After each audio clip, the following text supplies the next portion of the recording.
tutorial de como corrigir o erro do OBS Studio. O erro é MSVCP140DLL. Para corrigir, é necessário a instalação do Visual C++. Estou disponibilizando, no link, abaixo, duas versões. Para instalar, primeiro verifique a arquitetura de seu computador.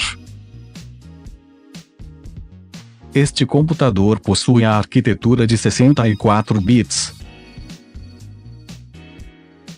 Agora inicie o Visual C++ x64.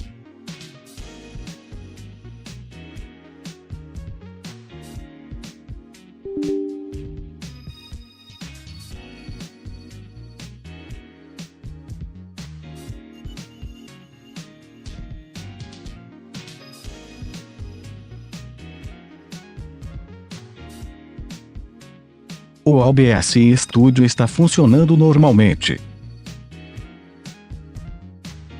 Vou fazer uma pequena configuração.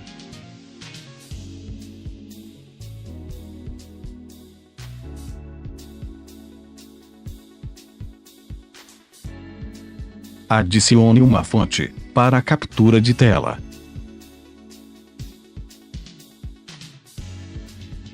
Agora o OBS está pronto para o uso.